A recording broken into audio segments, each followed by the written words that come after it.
உயர்நீதிமன்றத்தில் மனு தள்ளுபடி செய்யப்பட்டுருச்சு அப்படின்னா உச்சநீதிமன்றம் போகிறதுக்கு அந்த கால அவகாசம் அப்படிங்கிறது ஒன்று இருக்கும் இல்லையா? இதற்கிடையில் எவ்வளவு விரைவாக இப்போ லஞ்ச ஒழிப்புத்துறை போலீஸார் இந்த விவகாரத்தில் ஈடுபட்டிருக்காங்க? உச்சநீதிமன்றம் இவங்க போகிறதுக்கு இன்னும் எவ்வளோ டைம் இருக்குது?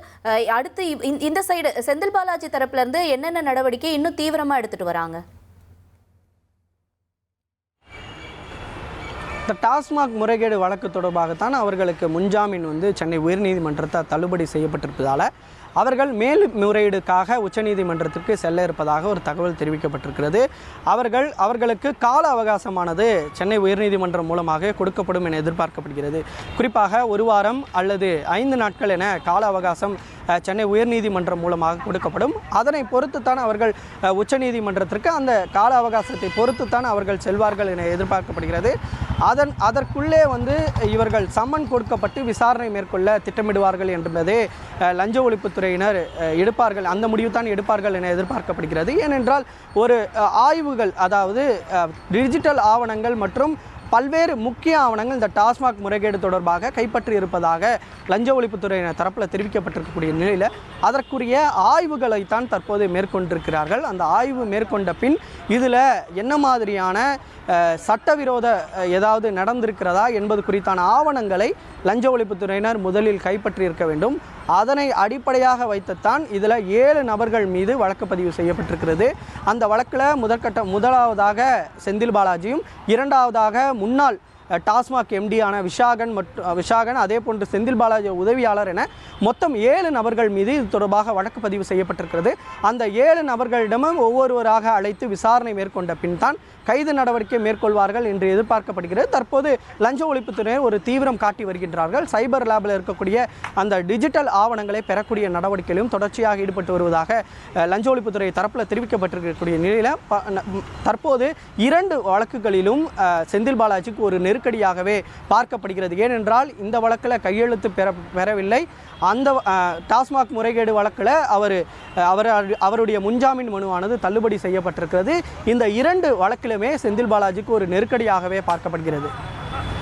சாலமன், இப்போ நம்ம அடுத்த அப்டேட்டை பார்க்குறோம். இப்போ எஃப்ஐஆர் அப்படிங்கிறது பதிவு செய்யப்பட்டிருக்கிறதா பார்க்குறோம். எஃப்ஐஆரில் என்னென்ன சொல்லியிருக்காங்கன்னா, டாஸ்மாக் டிரான்ஸ்போர்ட் ஒப்பந்தத்தில் 100 கோடிக்கு மேலே முறைகேடு நடந்திருக்கு அப்படின்ற எஃப்ஐஆர் பதிவு செய்யப்பட்டிருக்கு. இந்த எஃப்ஐஆரில் வேறு என்னென்ன தகவல்கள் இடம்பெற்றிருக்கு, நமக்கு கிடைக்க வந்திருக்கா? அது பற்றின தகவல்களை சொல்லுங்கள்.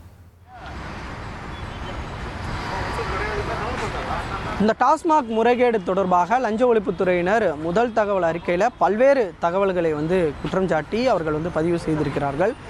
முதற்கட்டமாக நாம் பார்க்க வேண்டும் என்றால், இந்த பாரோட டெண்டர் கொடுப்பதில் முறையாக செயல்படவில்லை என்று குறிப்பிடப்பட்டிருக்கு. அதில் முறைகேடு நடந்திருப்பதாகவும் ஒரு குற்றஞ்சாட்டி இருக்கிறார்கள். குறிப்பாக ஏற்கனவே மொத்தம் 247 பார் லைசன்ஸை புதுப்பிக்காமலேயே அவர்கள் தொடர்ச்சியாக இதனை ரன் செய்திருப்பதும், இதன் மூலமாக தமிழக அரசுக்கு சுமார் 32 கோடி ரூபாய்க்கு மேல் வருவாய் இழப்பு ஏற்படுத்தி இருப்பதாகவும் லஞ்ச ஒழிப்புத்துறையினர் ஒரு குற்றச்சாட்டை வைத்திருக்கிறார்கள்.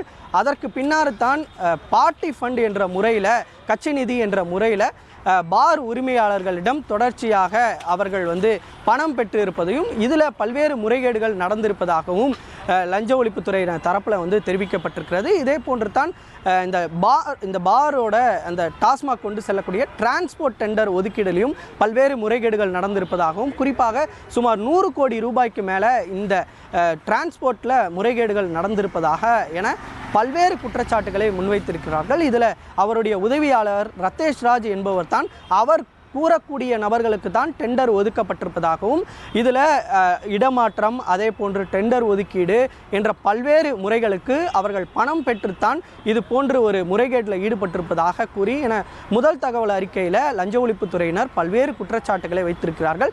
இது எல்லாமே பார்த்திங்கன்னா அமலாக்கத்துறை தெரிவித்த கருத்துக்களாகவே பார்க்கப்படுகிறது. ஏனென்றால் முன்னதாக அவர்கள் அந்த அரசு வேலை வாங்கி தருவதாக கூறி மோசடி வழக்கில் முன்னதாகவே அவர்கள் அதில் சட்டவிரோத பணப்பரிமாற்றம் நடந்திருப்பதாக கூறி ஏற்கனவே அமலாக்கத்துறையினர் வழக்கு பதிவு செய்து ஒரு சோதனையை மேற்கொண்டார்கள். இந்த சோதனையின் அடிப்படையாக வைத்துத்தான் செந்தில் பாலாஜி கைது செய்யப்பட்டார். செந்தில் பாலாஜி கைது செய்யப்பட்டதில் தான் பல்வேறு தகவல்கள் அவர்களுடைய சோதனையில் கிடைக்கப்பெற்றது. அந்த சோதனை அடிப்படையாகத்தான் இதில் மொத்தம் 10,000 கோடி ரூபாய்க்கு மேலே முறைகேடு நடந்திருக்கிறது உள்ளிட்ட பல்வேறு தகவல்களை 2 பக்கங்களாக ஒரு குற்றச்சாட்டை வைத்து இதில் பாட்டிலுக்கு 10 ரூபாய் அதிகமாகவும் அதே போன்று ஃபாரின் பாட்டிலுக்கு 500 ரூபாய் வீதம் அதிகமாகவும் என பல்வேறு குற்றச்சாட்டுகளை அமலாக்கத்துறை மூலமாக கொடுத்திருந்தது. தற்போது அந்த அமலாக்கத்துறையை அடிப்படையாக வைத்துத்தான் முதல் தகவல் அறிக்கையை லஞ்ச ஒழிப்புத்துறையினர் பதிவு செய்து அதன் மூலமாகத்தான் ஒரு 45 இடங்களில் லஞ்ச ஒழிப்புத்துறையினர் நேற்று சோதனை மேற்கொண்டது. ஒருபுறம் செந்தில் பாலாஜியிடமும் சுமார் 3.5 மணி நேரமாக ஒரு விசாரணையும் மேற்கொண்டது. நட்சத்திர ஹோட்டலில் வைத்து செந்தில் பாலாஜியிடம் லஞ்ச ஒழிப்புத்துறையினர் தீவிரமாக விசாரணை மேற்கொண்டனர். இதற்கு அடுத்தபடியாக 45 இடங்களில் நடத்தப்பட்ட லஞ்ச ஒழிப்புத்துறை சோதனையில் பல்வேறு முக்கிய ஆவணங்கள் அதே போன்று டிஜிட்டல் ஆவணங்களும் பறிமுதல் செய்திருப்பதாக தெரிவித்திருந்தார்கள். இதில் ஒரு நபரோட வீடு மட்டும் விசாரணைக்காக சோதனைக்காக லஞ்ச ஒழிப்புத்துறை நேற்று சென்ற போது அவருடைய வீடு பூட்டப்பட்டிருக்கிறது. ஆனால் அவரை தொடர்பு கொண்ட போது அவர் செல்போனை எடுக்காததால் அந்த வீட்டினை மட்டும் சீல் வைத்துவிட்டு லஞ்ச ஒழிப்புத்துறையினர் வந்திருக்கிறார்கள். அதில் குற்றம் தொடர்புடைய ஆவணங்கள் இருக்கிறது என்ற சந்தேகத்தின் அடிப்படையிலேயே லஞ்ச ஒழிப்புத்துறையினர் சீல் வைத்துவிட்டு வந்திருக்கிறார்கள். அந்த சீலை அகற்றிய பின்னர் தான் என்ன மாதிரியான ஆவணங்கள் அதில் இருக்கிறது என்று பார்க்க முடியும். ரத்தேஷ் ராஜ் என லஞ்ச ஒழிப்புத்துறையின் தரப்பில் தெரிவிக்கப்பட்டிருந்தாலும் அது யாருடைய வீடு என்று முழுமையாக தெரிவிக்கப்படவில்லை. அந்த வீட்டில் சோதனை மேற்கொண்டால் தான் என்ன இருக்கிறது என்பது குறித்து தெரிய வரும். தற்போது 2 வழக்குகளிலும் செந்தில் பாலாஜிக்கு ஒரு நெருக்கடி கொடுக்கப்பட்டிருக்கிறது. அதனை நாம் பொறுத்திருந்தான் பார்க்கப்பட வேண்டும். என்ன மாதிரியான நடவடிக்கையில் லஞ்ச ஒழிப்புத்துறையினர் ஈடுபடுகிறார்கள் என்பது தொடர்பாக.